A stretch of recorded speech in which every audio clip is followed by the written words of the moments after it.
everybody. Welcome back to the Throwing Partners Podcast. It's Kirby and Joe here, coming to you right after a very thrilling Dodgers and Phillies Game 2 in the National League Division Series. The Dodgers managed to hang on and now have a 2-0 lead as they head back to L.A. I think that series is over, but we will get to that shortly, Joe. We are going to talk about the wild card series, whatever you want to call it. I don't know what the proper plural of that is, but we're going to give a recap about each series. There we go.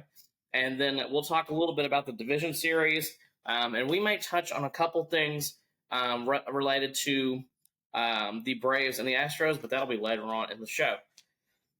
So the first series that I think we probably could agree on to talk about is the Detroit and Cleveland series. It ended up going 3 games. The Tigers came out on top. The Tigers, I saw a stat the other day, Joe, and it was talking about how the Tigers should have only won basically 4 games since the middle of September, and they've gotten to pop champagne during 2 of those, which to me is just nuts because they absolutely had a horrendous end of the year. They stumbled into the postseason, literally, and they ended up winning the wild card series against the Guardians, who they played umpteen times already. And here they are, currently tied with Seattle in the AL Division Series. Just a very weird time for the Tigers. I don't really know what to say because it's basically Skubal versus the other team a lot of times. And he didn't even pitch that well yesterday. He gave up 2 solo homers to Jorge Polanco, who was at one time almost an Astro. He's a very good player. He's had a renaissance season this year. But besides that, I mean, there's really just not a whole lot to say about this series. Cleveland's offense once again sucked. They did well during Game 2, and besides that, they were trash like they've been all year long. And then there's just not a whole lot to say. Their offense sucks. They patched together the pitching staff. Stephen Vogt is a great manager. That's pretty much it. The Tigers were a better team. They should have won that division by 10 games instead of losing it by a game. And that's all I pretty much have to say about that. What do you think, Joe? Yeah, I mean, I think you summarized it pretty well. It was definitely a guards ball, baseball being played by the Cleveland Guardians, and quite honestly, it's kind of crazy that both of these teams made the postseason because they both play very similar brands of baseball. I'd say they both really focus on dominating you on the pitching side and then run prevention. AJ Hinch loves his platoon guys. He loves, making, he makes quick work of his bench, especially when the matchups call. The Guardians are kind of similar in that sense, but they just, both of those teams are, small market teams that, try to put together, the best platoon advantage that they could as possible. And you just, there were no superstars outside of, Joe Ram, Nope. pretty much that entire series, or Skubal. That's the only two on both squads. Yeah, you could kind of say Javi Baez, who is having an incredible postseason. The adjustments that he's made from last year to this year have been incredible. He's been playing out of his mind, especially in the postseason so far. It's basically been him and the Tigers. He's the offense, and then there's 8 other guys there so far. But yeah, it's just if you really enjoy run prevention pitching duels, that was the series of a lifetime for you. If you really like high octane scoring and you don't really like pitching duels, then you probably fell asleep during those games. But that means you would be taking a midday nap because those games were at 1 o'clock. So just not. the games themselves were very close, which made them exciting.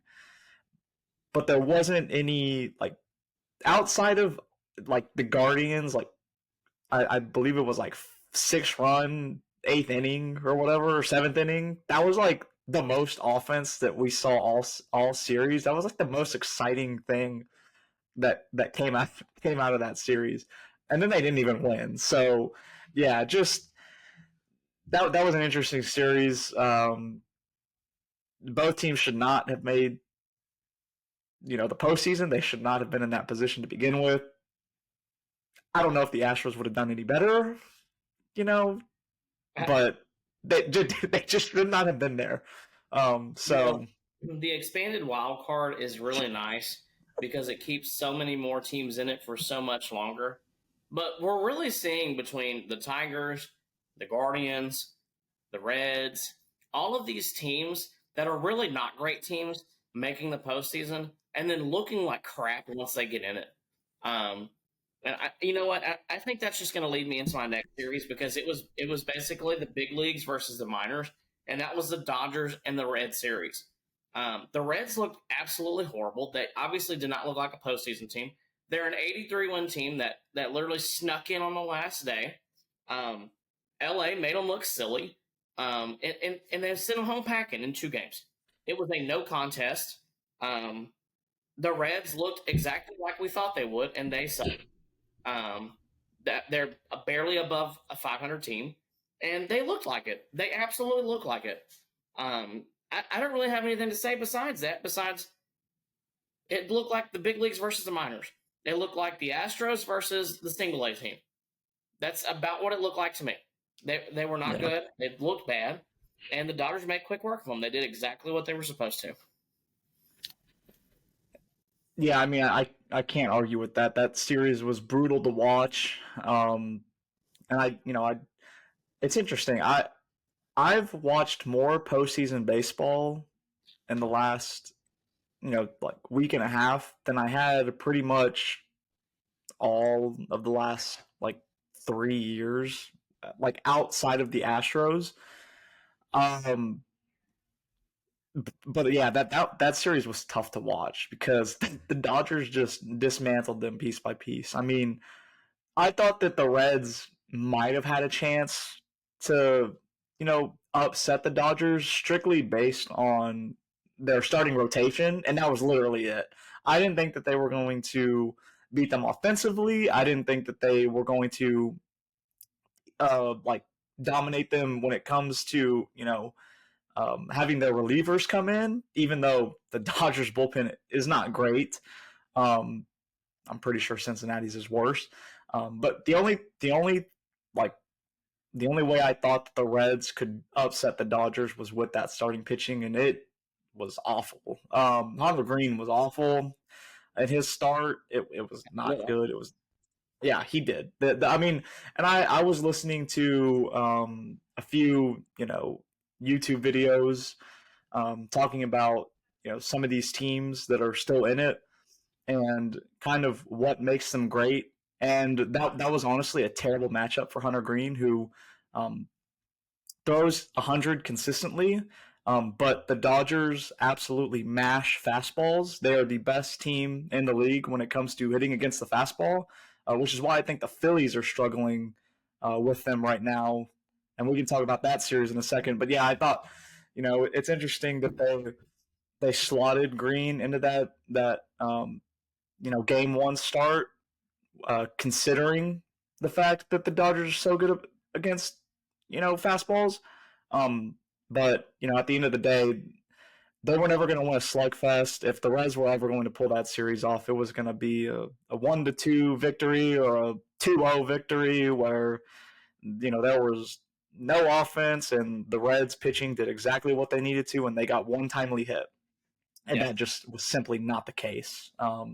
So it was brutal for them, and it really did look like the majors versus the minors, like you were saying. I mean, the Reds were an 83-win team, and that's exactly how they played against the Dodgers, who honestly should have won more games than they did this year. But due to injuries to their starting rotation and into some of their lineup, especially at the beginning of the year. They didn't win as much as a lot of people thought. But all things considered, with the roster that they have, uh, they easily made quick work of the Reds. And it's actually crazy that was the only series we had that went was a 2-game sweep. So Yep. So speaking of offenses that absolutely suck, let's talk about the San Diego and Cubs series. Because San Diego's bullpen, Joe, was absolutely lights out like they have been all year long. But their offense sucks. I mean, and then also, too, when your superstars decide to stay at home or to go ahead and leave to Cancun early, like Fernando Tatis and Manny Machado, you're definitely not winning then because that's about your only offense that you had to begin with besides Jackson Merrill, who actually showed up to play. Jackson Merrill had a really nice series. But when Tatis and Machado, who honestly, Machado was on a Hall of Fame path, Joe, dude's not a postseason player. He doesn't play that well during the postseason, just like a lot of these guys that we see. They play great during the regular season, not to name names, Aaron Judge. But then during the postseason, they just disappear. It's just the postseason is not built for everyone. But let me tell you, Joe, my favorite part of this wild card series so far is seeing Mason Miller pump 104.5 on the corner against the Cubs. absolutely dotted. And there were several people saying, is this the best pitch we have ever seen? I don't know that I can disagree with that, Joe. 104 on the corner, you're just not hitting that. Now, there is a video of Ken Griffey Jr. turning on a ball almost in that exact same spot, and he hits it like 450 for a grand slam. Okay? I don't know how accurate radar guns were then, but I'm going to tell you right now, that 104 in that video that Griffey hit the homer off of does not look like Mason Miller's 104. That one that Griffey hit looked like 97 compared to Miller's. And I'm going to say I think that's one of the best pitching performances and especially one of the best pitches we have ever seen in human history. So that was quite a pleasure to watch. And I'm not even a pitching guru. I like offense. But seeing that dude perform on the mound it's special. It is absolutely special. Yeah, I agree. That was just, the perfectly placed fastball. It was beautiful, honestly. It was a sight to see for sure. Um, honestly, like you said, it really was like Fernando Tatis and Manny Machado just not showing up, and then having a bunch of guys that tried. I mean, kind of, but at the end of the day, you need those two to produce for you if you want to make a deep postseason run. And I honestly not really following a lot of, I guess, baseball outside of the Astros, was kind of shocked to see the Padres offense not really produce at all this year, considering the fact that they had guys like Xander Bogaerts, Manny Machado, Fernando Tatis, Jackson Merrill. I was like, when we were going over the last pod, I was thinking, like, why are their numbers so bad? Like, I don't understand. That on paper, this team looked like it should have produced more offensively, and I guess you can kind of compare them to the Astros. And I know that people get tired of me bringing up the Astros over and over and over again, but like, on paper, the Astros had a good team, and they just were not able to produce offensively. And I feel like that's kind of what happened to the Padres, where they had a good team on paper and just fell asleep at the wheel. Maybe they thought that they could just cruise in, and they didn't really have to put in the work. They thought that the talent was just there, and they didn't have to do any advanced scouting or, dive into like the analytic reports.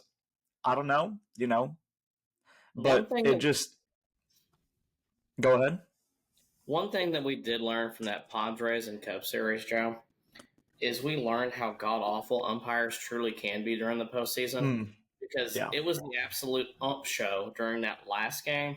And the Padres players actually let them have it after the game, which, quite frankly, I don't blame them because it was horrible. It was a god awful job that they did. Yeah. And every writer, every reporter that I saw was like, man, the players are going to love having the ABS system next year. And I can't wait for it to be here. I'm interested to see how teams deploy it, but I mean that's going to be a talk for an off-season topic as the ABS system. But boy, they the umps they were horrible, terrible game call. Um, Yeah. I mean, I felt horrible for Xander Bogaerts. He had a great at bat and then got rung up Hmm. on a pitch that was like 4 inches low. I mean, it Yeah. was not relatively close to the strike zone. Um, Yeah.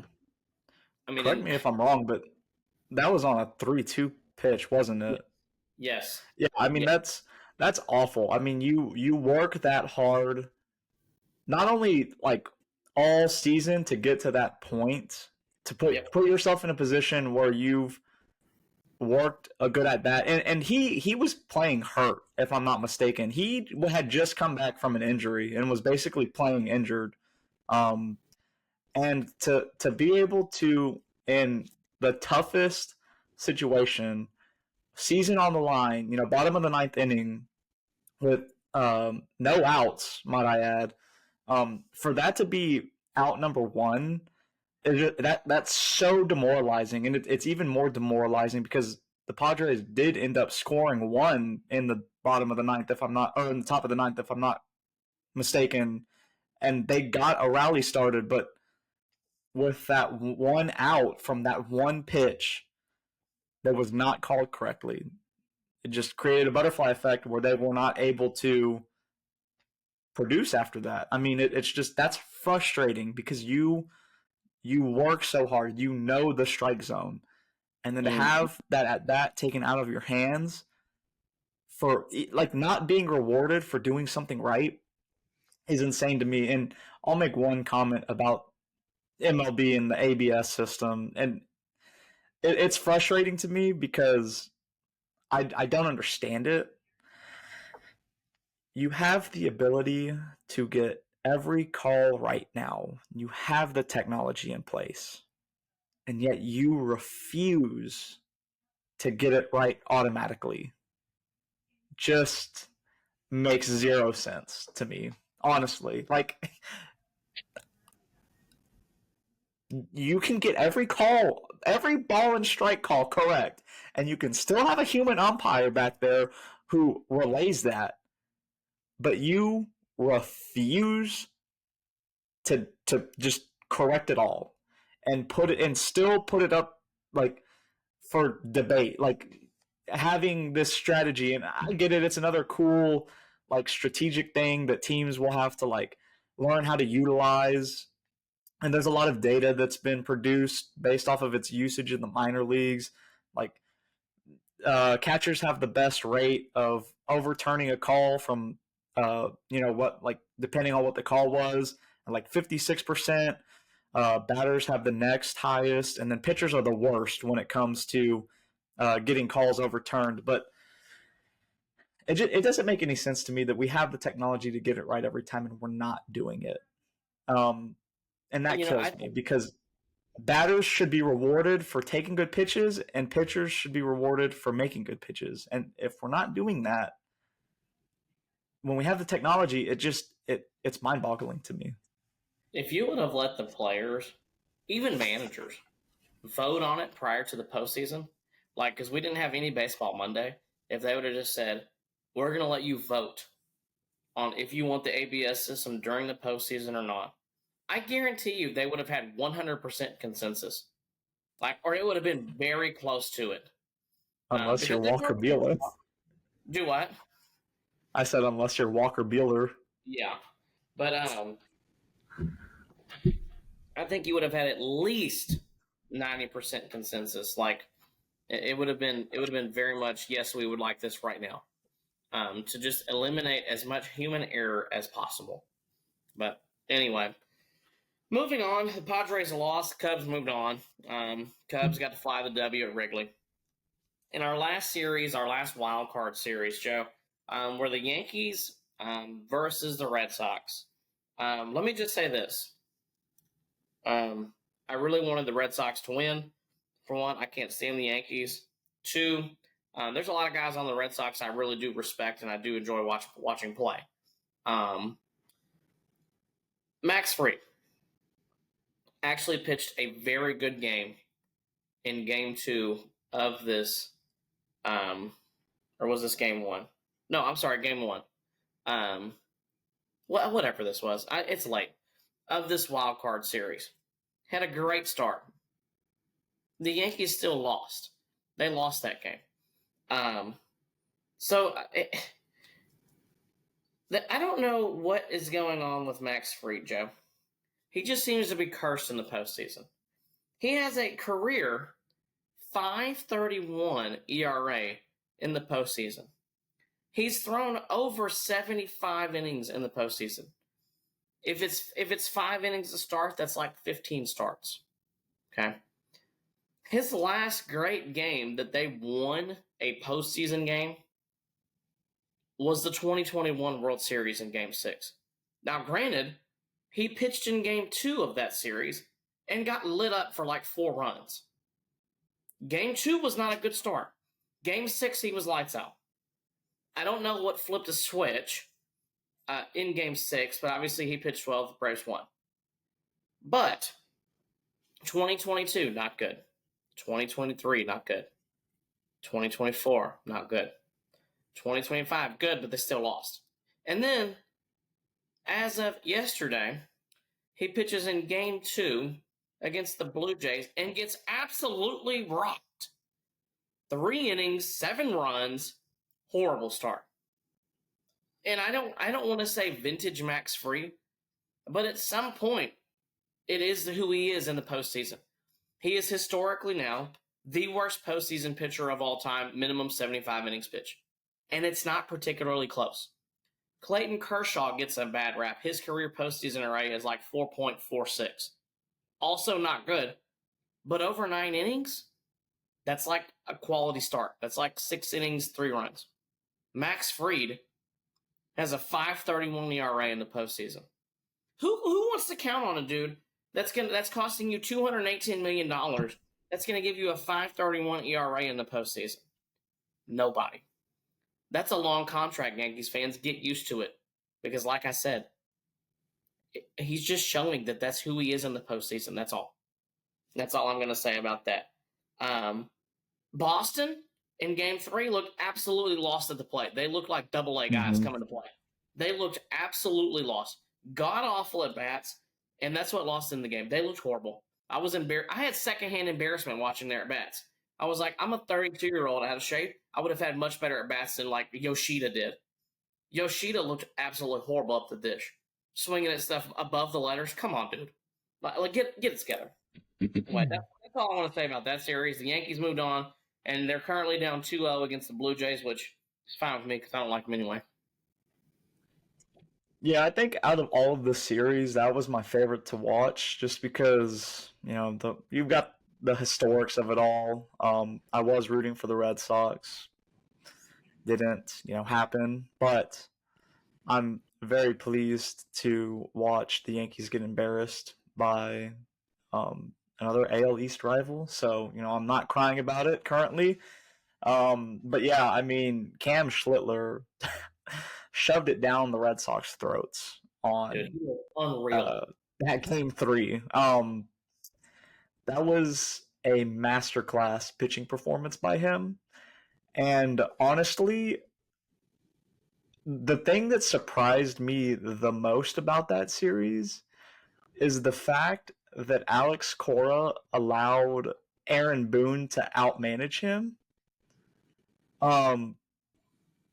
Alex Cora usually has his finger on the pulse when it comes to all of his managerial decisions, and he's one of the best managers in the game currently. When it comes to his tenacity, his in-game decision making, his bullpen usage, he is the way that he leads that clubhouse. He's one of the best managers in the game. Aaron Boone, you could almost say the exact opposite about his in-game decision making. Has always been questioned. I guess you could probably say that he's a player's manager. I'm sure he is. I'm sure he's got a great relationship with a lot of those guys in there, but just horrible decision making, especially in the postseason. And I guess you could kind of say that it Aaron Boone got graced with one of the best postseason pitching performances of all time and kind of wasn't allowed to mess up based on the performance that Cam Schlittler had. Um, it would have been very hard for Aaron Boone to mess that up. And he didn't. So, I mean, I guess credit to him for, riding his young arm and, allowing him to go eat because that's exactly what he did. I mean, Cam Schlittler was in the zone all night, pounding his four seam and just absolutely tearing up the Red Sox lineup. I mean, their their offense was completely decimated by him, and like I said, I mean, he turned himself into like maybe some like unknown rookie to a household name in New York now. Like everybody's always going to remember Cam Schlittler for the guy who slayed the Red Sox, especially after this kind of run of dominance that the Red Sox have had against the Yankees in the postseason. For him to be able to go out there and say, yeah, like I struck out, I think it was 12 against the Red Sox in an elimination game as a rookie, like he made a name for himself in the Bronx, and I think that he will be there for many years to come if he can obviously keep up, that performance and just build on it. That dude, if he never throws another pitch for the Yankees, if he gets hit by a truck tomorrow, he will be forever known as a postseason legend. If he blows out his arm and never throws another pitch for the Yankees, he'll never have to buy a beer in New York again because of that performance. That's how good it was. He was phenomenal. He looked fantastic, dude. Yeah. He looked very polished too. He looked great. He looked great. But anyway, moving on. The Yankees won that series. And then proceeded to move on to play, like Joe was saying, another AL East rival in the Blue Jays. And they have been absolutely curb stomped so far, which we love to see it. We love to see it. I'm not a hater, but I just don't like the Yankees. 1996 absolutely ruined it for me. In the World Series against the Braves, Braves went up 2-0. They ended up dropping the next 4 in a row, blah, blah, blah. The rest is history. But Toronto has made the Yankees look like absolute mincemeat. Toronto is doing to them what LA did to Cincy, but worse. And right now, who's pitching Game 3 for the Yankees? Is it going to be Schlittler? Have they announced that? Let me see. Let me go to the projected starters for that game. And you know what? While I look that up, it's Rodon. It's Rodon. Yeah. It's Rodon. Yeah. Wow. Nothing like having Carlos Rodon, another lefty, right after Max Fried, try to go out and save the season against the Blue Jays lineup, who just torched a lefty. Nothing would make me happier than to see Vladdy Jr. go out and hit another grand slam in Yankee Stadium tomorrow. Joe, I'd be so freaking happy. That would make my day to see Vladdy Jr. do that and to see him do everything that Aaron Judge has not done in the postseason. Mm-hmm. Because a lot of people are like, well, he's done good this postseason. He's done good in trash time. Exactly. In trash time. And he's only hit singles. He has turned into Luis Arias this postseason with single, and I think a double. There hasn't been a home run. There hasn't been any big opportunities where he's just showed out. It's been some bloop singles and a double. I just, dude, do something. Do something big in the postseason. He's had one big postseason moment, and it was last year against the Guardians when he hit the homer, I think, off Clase. And that's it. That's it. I don't even think it was remember that one. Yeah, well, that's literally the only thing I can think of, Joe. I was going over in my head, and that's something that I wanted to bring up was in 2 games so far for the Mariners this postseason, Cal Raleigh already has one more memorable postseason moment than Aaron Judge has in his entire career, following up, Julio Rodriguez's double in the bottom of the eighth to then go ahead and double on his own. No, sorry, No, flip it. flip that. Yeah. But that was a huge rally starter right there. Like that's already Judge a ain't big starting moment. to. Exactly. Just like opportunity after opportunity for him, and he's just not a postseason performer. Um, it's really bad, honestly. It's like just and even his defense, like that play in the right field corner, Oh, like horrible. that was embarrassing. I'm not sure how Yankees fans greet them when they return tomorrow because they've been in this situation before. They've been down 0-2 in the DS uh, before. They did it against Cleveland in 2017. And they then rattled off 3 consecutive wins. But they also, came down. Um, they were down 2-0 against the Astros in the 2017 ALDS. ALCS. Were able to rattle off 3 in a row. Wasn't able to finish that off, but they also like it. It'll be really interesting to see how the Yankees fans respond to that team. I think that'll be a good indicator of how they play. Is what the fan situation is like, because I think if the energy is low in there and they're having a hard time selling that game out, then it's a wrap. Like I think you can call this in 3.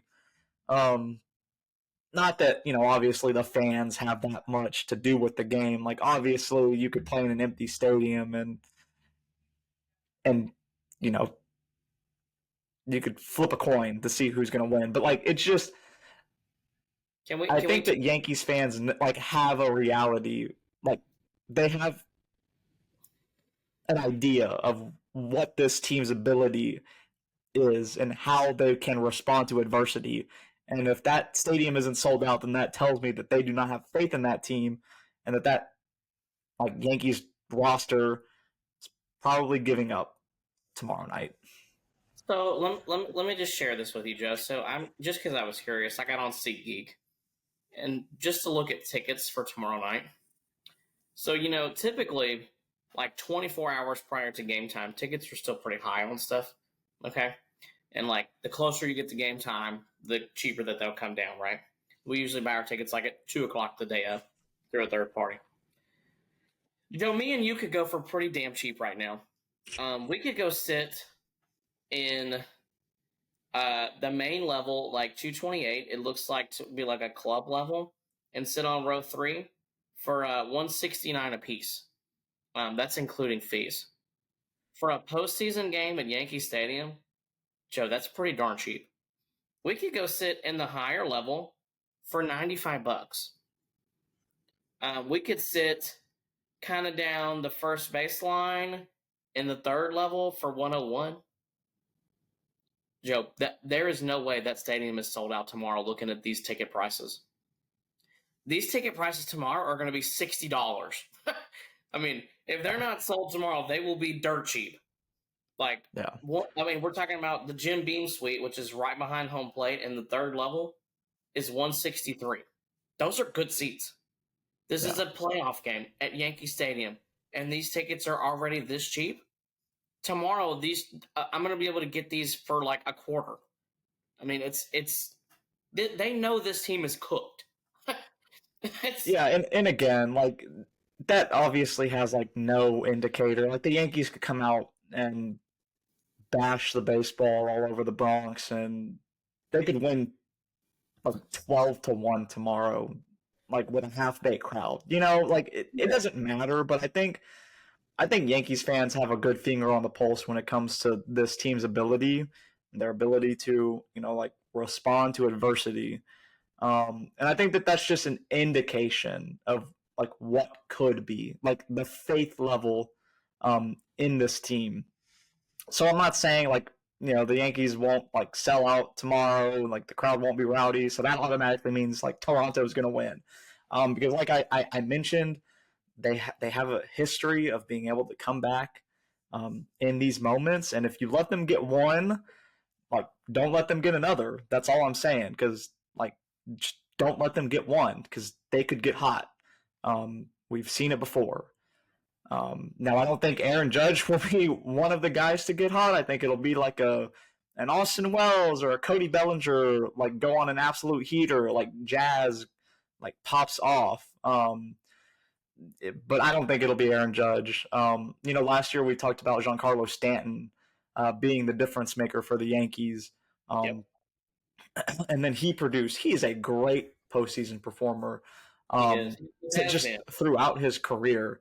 But he's also playing, banged up with, he's got elbow issues just like Judge. So it's interesting. Like he also hasn't been playing well this postseason. So, maybe you can contribute the Yankees' offensive struggles to the fact that Giancarlo, who has been their stable, like their big bat in the postseason, like, they're not scoring that many runs, or they're not scoring runs like we're used to seeing. Now they did stat pad at the end of that Blue Jays game and put up 5, but it's not the same. They're not getting the same level of production that we've been seeing all season.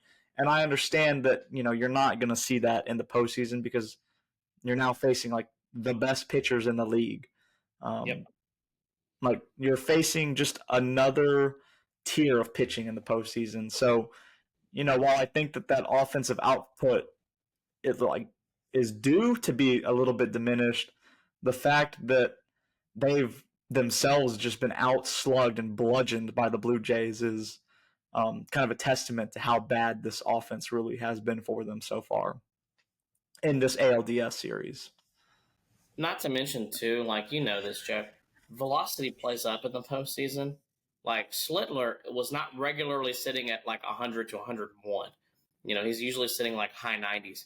But dude, everybody gets that little bit more amped up during the postseason, and that velo just continues to tick up. I mean, Mason Miller usually sits like 100 to 102, and we saw him pop 104. It's one of those things like you are getting the best of the best guys in the postseason.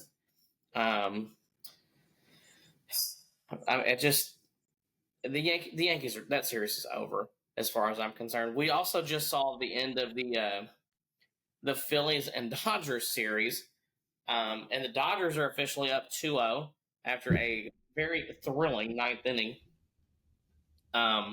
where the Phillies tried to make a little comeback, and they were unsuccessful, which means the Dodgers go up 2-0, heading back to LA at the Chavez Ravine.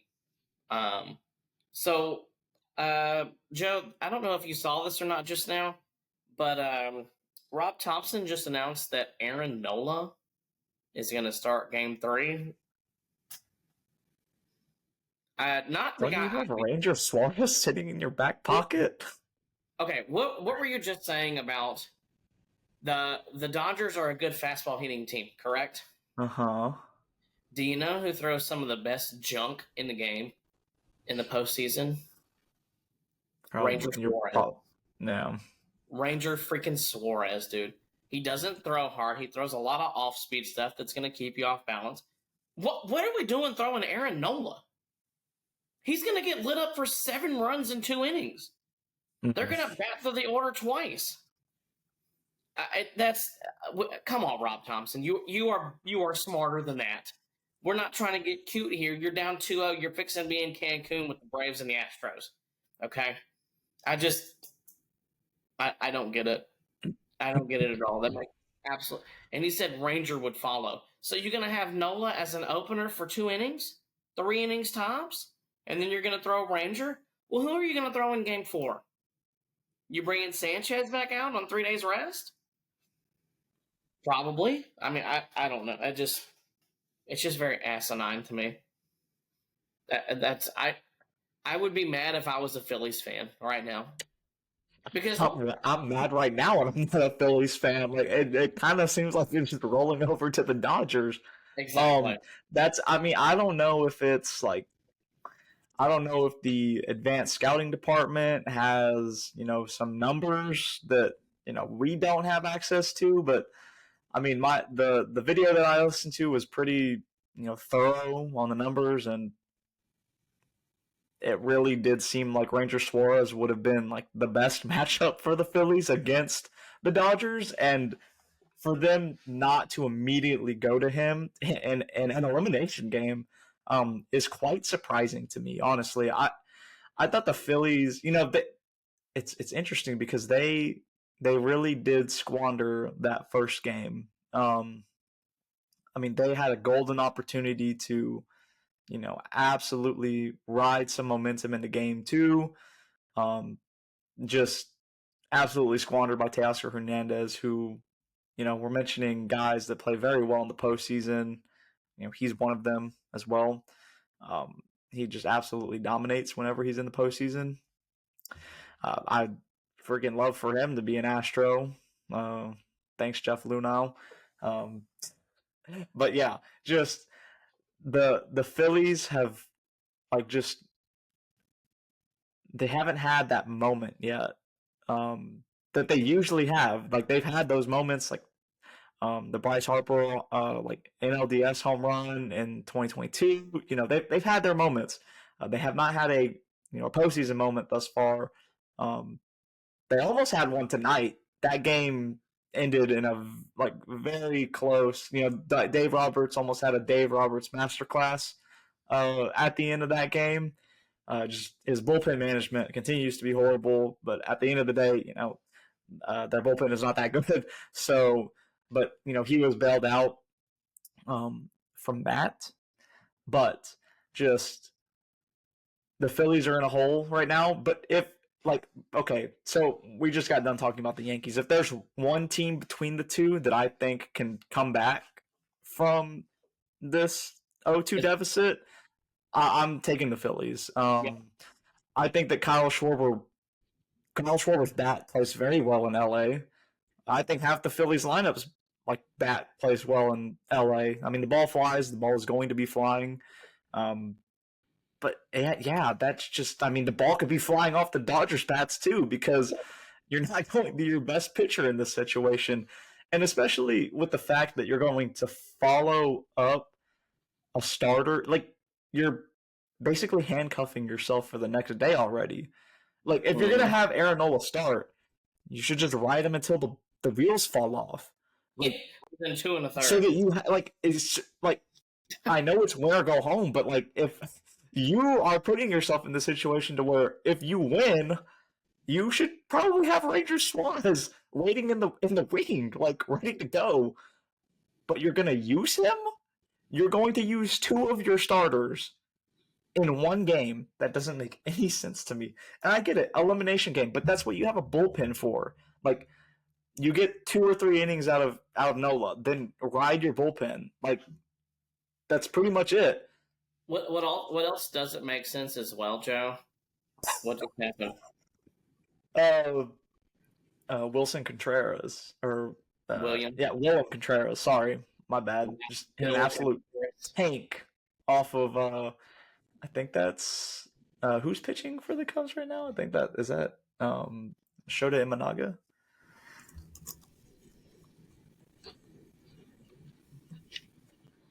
Yes, that was off of Shota.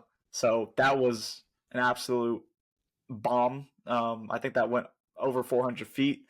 That untied the game. They were tied 3-3 in the bottom of the third. So this game 2 is turning out to be a thriller so far. We've already had, I think, 2 3-run home runs from this game. So, holy crap! Yeah, I miss that guy, Joe. I really miss Contreras. If the Braves had Contreras and Drake Baldwin right now, boy, that would be the best catching duo, maybe of all time. Yeah. Now, granted, why did y'all trade him? It was a part of the Sean Murphy deal, which I don't want to get into that. Anyway, but I guess what I'm trying to get to is why was he a piece? Why did I get it because you were trading for Sean Murphy, who's also a catcher. You needed to open up that spot, but I mean, leading up to that trade, were there any problems that the team had with Willem and like his approach at the plate or like his catching ability or It was really the catching itself. One okay, and this is another reason I'm not the biggest Max Fried fan in the world, is because Max Fried didn't like throwing to Contreras. Okay, and that's why Contreras didn't really catch many of Fried's starts. But this is one of those things that really pisses me off, is that they were loyal to Fried, and so much so that they didn't like Contreras catching, so they traded him to open up the door for Sean Murphy. Max Fried was never going to be loyal to Atlanta. He was a part of the players' union, the union rep for the Braves. He was going to leave in free agency. He was not going to stick around. Why are we loyal to people like that and do shit like that that does not, that there are two poor people that are not going to be loyal to the team? William Contreras loved Atlanta and loved playing there. I think that dude would have spent his whole career there if they would have let him. Like, I don't understand the loyalty to some of these guys when you know that ultimately they're not going to show that same loyalty back in free agency. I don't get it. I do not get that at all. But I don't really want to go down that rabbit hole because it's just going to make me irritated. But I did get a very nice smile knowing that when Max Fried went 3 innings and gave up 7 runs. That just made my day, Joe. I mean, that was phenomenal. Anyway, but no, I agree with what you were talking about earlier when you said that you think that the Phillies could absolutely come back. I agree. They have the pitching staff to do it. They have the offense to do it. The Yankees don't. They don't have the pitching. They don't have the pitching staff to do it after what you just saw from Max Fried, and they really don't have the offense to do it. Especially when you have guys like Aaron Judge, who they started vacation last week. But did you want to talk any about the Mariners and Tigers or not? I mean, that series is tied. That series has been very good, actually.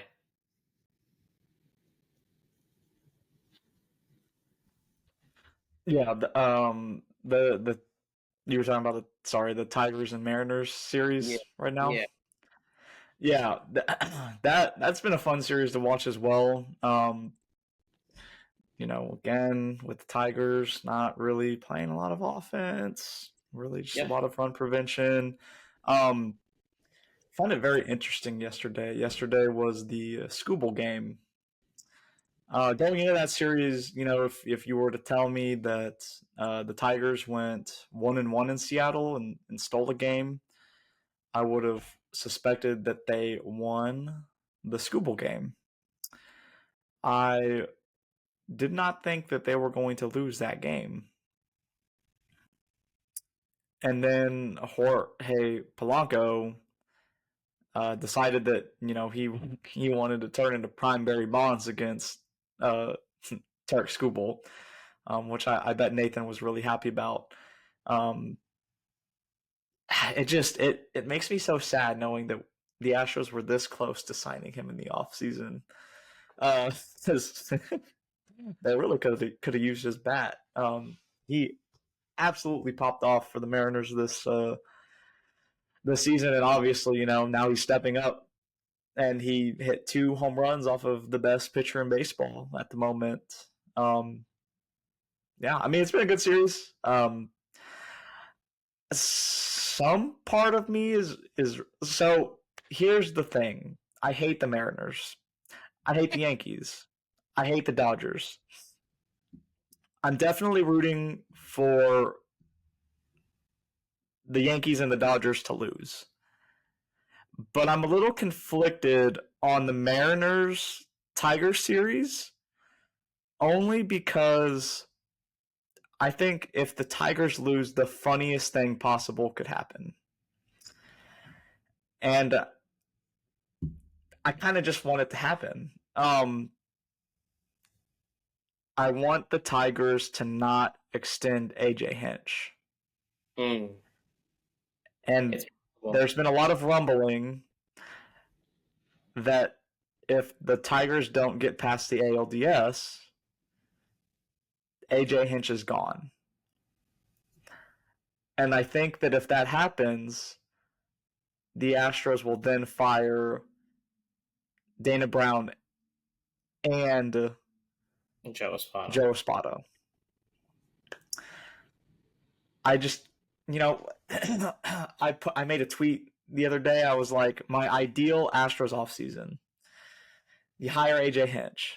You re-sign Justin Verlander. You go out and get Alex Bregman in free agency. You go out and get Kyle Tucker in free agency. And then you trade for George Springer. Bring the whole gang back. Like let's run it back one more time. You've already got Correa and Altuve. You just need those 6 guys. Let's run it back one more time. One more time. It's gonna be an all-time IL team. Yeah, pretty much. No, but in all seriousness, though, that series has been great. It'll be interesting to see how Dan Wilson and AJ Hinch manage the rest of that series. I think that both teams, are pretty evenly matched. I think the Mariners have the edge when it comes to bullpen and the offense. Offense, I think, is has a lot more advantage than the Tigers. But the Tigers bullpen has been shoddy, to say the least, over the last 2 months. So, I think the edge goes to the Mariners, but the Tigers bullpen has kind of stepped up a little. The Mariners saw I think it was Vest, that gave up that lead. They had seen him the day before. I think he pretty much threw. I think he threw in 2 of the 3 games against the Guardians. So just, he's probably tired at this point. Gas, but no one cares about that. All we care about is results. But yeah, I mean, it's been a good series. I mean, that's all I could really say. I agree. It's been really, really nice to watch. I mean, the game the other night went to 11 innings. And then, you forget during the postseason that there is no ghost runner. So it gets even more exciting because it's like, wow, like they have to do something here. Like otherwise it's just going to be basically 3 and out. But I mean, so far I've enjoyed it, Joe. You started talking managers, which kind of leads me into my next subject for the night, which since we last talked, Brian Snitker actually made the decision to step down as manager and transition to a senior advisory role. Now, he and Alex Anthopoulos, together and separately, have both said that this was his decision and that if he wanted to have managed in 2026, he could have managed in 2026.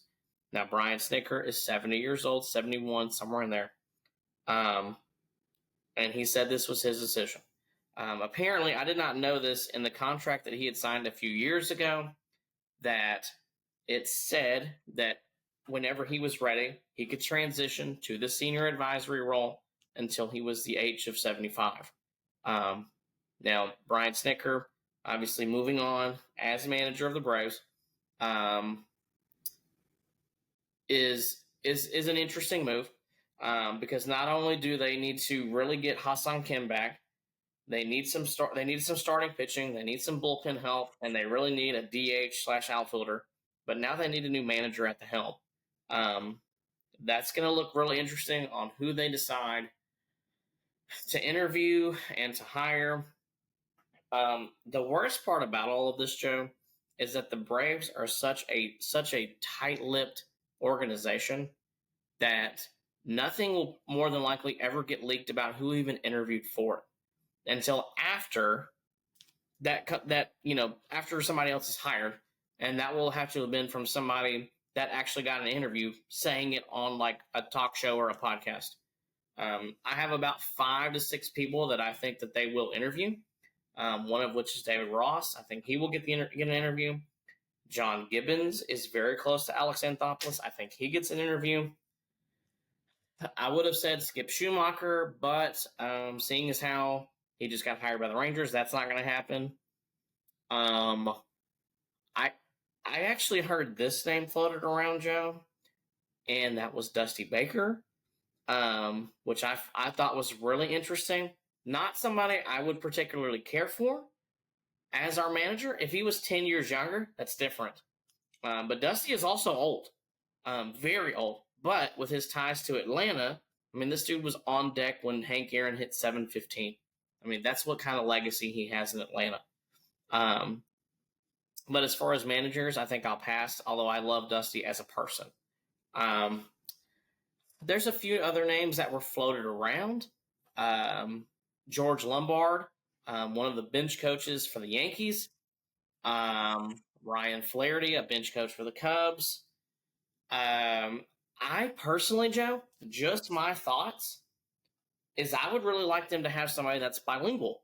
I think that would draw a lot more respect from your Latin players.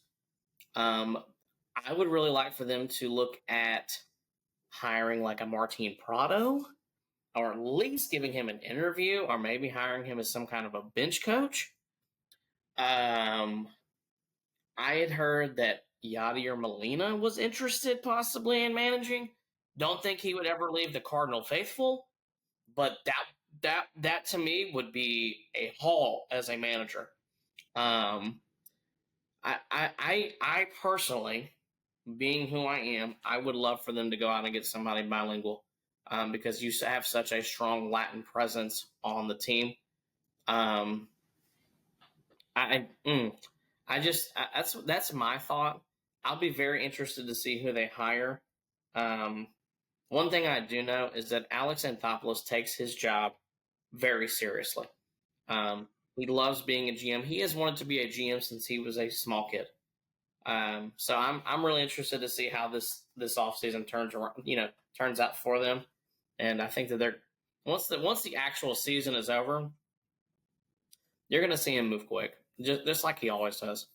Um, but that's pretty much all I have to say about that. I loved Brian Snicker as a manager. I do think it was probably time for him to move on to that senior advisory role. I really hope the best for him and his family. Um, Also, too, not only is he moving to that role, he also was gifted a brand new truck and a all expenses paid trip to Hawaii, which was kind of a cool send off gift. And he is also going to have a statue, or no, I'm sorry, not a statue. He's going to be inducted into the Braves Hall of Fame sometime next season. So a pretty nice send off for him. I really like that personally. I think that's very worthy. I think maybe one day he does get a statue, because as of next year he will have been with the organization for 50 years. So overall, hats off to Brian Snicker. Thank you for everything that you've done, and look forward to seeing you around the ballpark, just in a different role. So thanks for everything, Snit. Joe, you were going to say something about the Astros and some post, Astros season stuff. Let's hear it. Yeah, so you mentioned how you have faith that Alex Anthopoulos will move quickly to shore up that manager role is filled by the season's end. Um, the Astros had an end of the year press conference, an end of the year postmortem, where quite honestly, I was expecting it to just be a single chair and Jim Crane going over what went wrong and what did and did not go wrong um, as the season progressed. And to my surprise, it actually was Dana Brown and Joe Espada that gave that postmortem. Now, Dana Brown was asked straight up if he and Joe Espada had assurances that they will both be in this position starting in spring training of next year. And he could not give a simple yes as an answer. His answers were, I am currently under contract with the Astros. I will be the Astros manager today, tomorrow, and the day after that. And obviously, he has progressed past the day after that. But when talking about Joe Espada, again, he could not give a simple yes. He said just blatant, like just outright, Joe is the manager of the team. He is under contract. It kind of leads me to believe that internally Jim Crane has not given either one of them assurances that they will be back. Um, which scares me because the last time we had an off season where there was no GM, we got handcuffed, and we are still seeing the ramifications of that off season. Yeah, so they could not answer those questions straight up. There are also reports saying that Dana Brown has a club option on his contract, which is fascinating. I did not know that GMs could get club options in their contracts, which again, he did not answer, um, and he did not, uh, like validate those reports. He just said that again, he is the general manager of this team as of right now, and honestly, that press conference, it left me with a bad taste in my mouth because I think that Dana Brown did not take accountability for the roster construction. Um, and honestly, Jim Crane should have been up there too because his hands have been all over this team. Him and Jeff Bagwell have been mishmashing this team together in any form or fashion that they like. I think that he needed to be sitting up there too, taking questions because this is his roster at the moment that we're dealing with. Um, but I mean, they kept playing into the injury hand, saying that injuries are what caused this season to be a failure, and that obviously missing the postseason is going to make them hungrier. That they are going to reevaluate everything in the offseason and get healthy, and that all should be right, and that we're ready to run it back. And I think that's a mistake because while the team was beaten and battered, and I do give some validity to the fact that the injuries did play a part in why they missed the postseason. Because going out there and watching, your brothers, who you fight and battle with for 162, consistently go on the IL week after week, day after day. I do think that that's demoralizing, and I think it's hard to bounce back from that on a daily basis. I mean, the Astros had a guy go on the IL like almost every other day or every 2 days. That's not an actual stat, but like that's what it felt like. Um, it's hard to recover from that, and I think that while that did play a role in the fact that they missed the postseason, I think that if you really get down to the analytics, it was the fact that they were awful with runners in scoring position. They struck out way too much when it came to uh, situational hitting with runners in scoring position.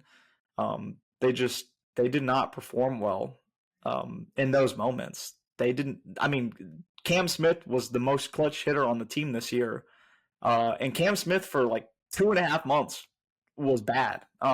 So that's not good. Um, Christian Walker had a better second half of the year, but was still not good. And he led your team in RBIs and home runs. And Yainer Diaz was third in both of those categories, I believe. Also not good. Jose Altuve was second, and for 2 months he wasn't good because he was also hurt.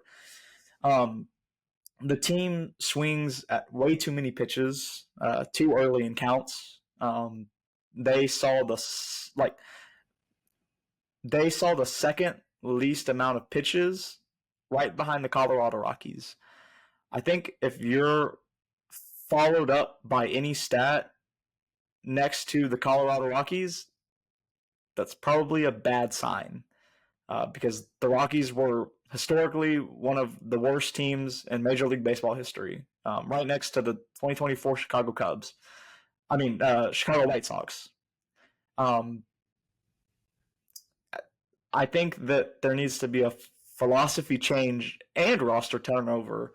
Um, like Chandler Rome on his podcast keeps suggesting that it has to be one or the other. Like they have to go into this postseason and address one or the other.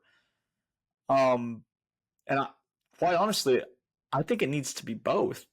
I think that you need somebody who is hungry to come into that locker room and try to grab the ear of those players in there and try to instill a different philosophy onto those guys. I know that Alex Cintron and Snicker have been there since I believe it was like 2018. They have seen some of the best, like they were the hitting coaches for one of the best offenses in Major League Baseball history with that 2019 Astros team. I get it. Like the hitting coaches aren't everything, but at the end of the day, like they have to be able to instill an approach in these hitters. Like if they cannot convince a hitter to follow a game plan and a scouting report, and you're just going to say, oh, well, they're grown men. They made it this far playing the way that they played, and they're just going to do whatever the hell they want. They don't have to listen to the hitting coach. I'm sorry, but that's not going to fly. That's not how the Astros were built. That's not how this run was built. Their run was built off of advanced analytics, advanced scouting, reading like scouting reports on pitchers and following a game plan and sticking to it. If right now there is no game plan, and you know, I'm sure that there is, but whatever is being done right now is not working. Like if you can't convince Yainer Diaz to not be a free swinger, um, then you shouldn't have a job. I'm sorry. Like that's your job is to convince him to tighten his zone. Like that is your job. Like you have to be able to tell Jose Altuve, and I get it. He's a future Hall of Famer. That's a hard conversation to have to tell a guy that, hey, brother, I know that you built your legacy off of being uber aggressive on the first pitch, but we need you to you're in a phase of your career where you got to change it up. Like you do not have that power, you do not have that speed anymore. Like you have to work at bats. If you cannot convince these guys to do that, then you should not have a job. And that is philosophy right there. Okay? That's philosophy. So that's step 1. Step 2, you have no slug on this team. Absolutely none.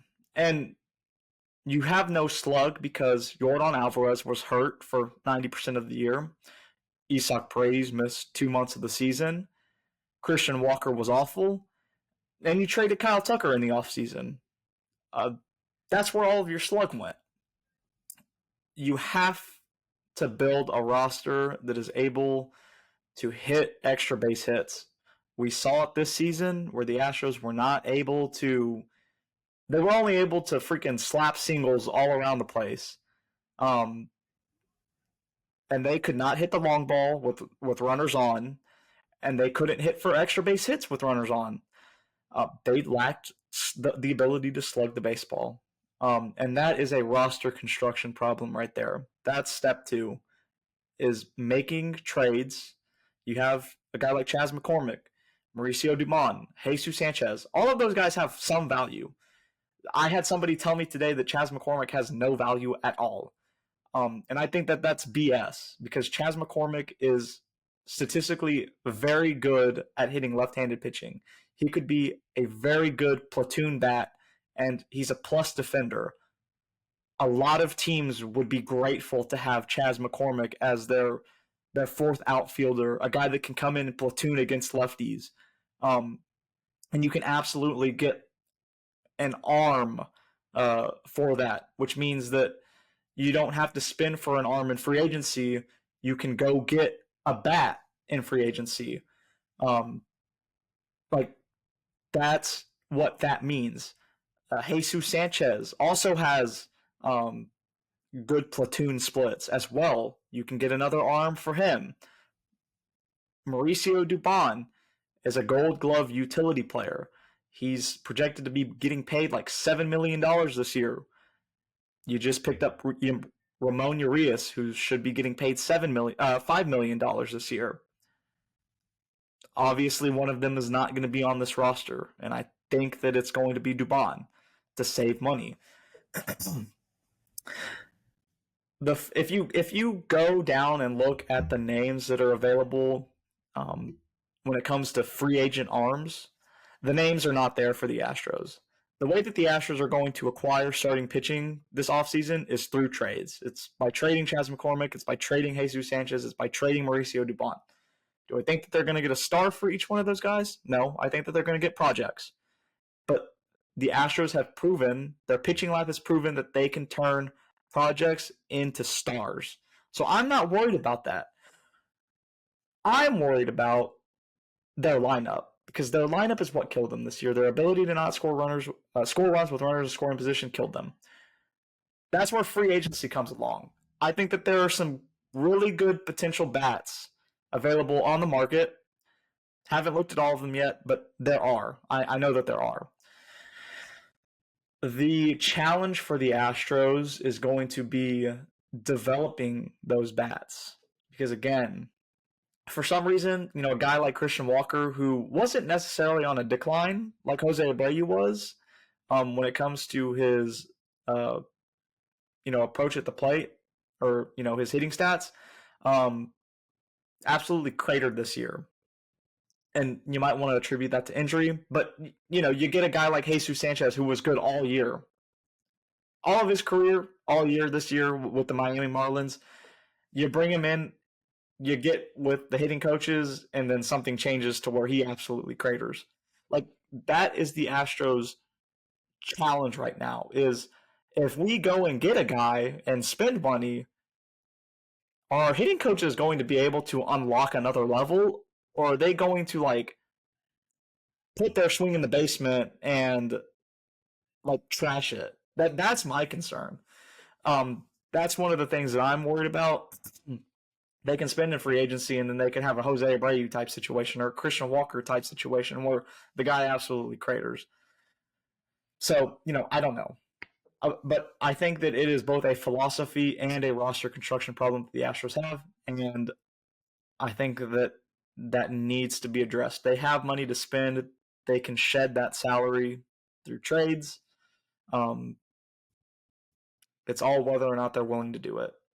And that's really the question. And if they're willing to take accountability, because I did not hear accountability during that press conference. I heard them just simply say that, if we were healthy, if we had 2 more games of Jordan, we'd probably make the postseason. And I just do not think that is a good way to operate.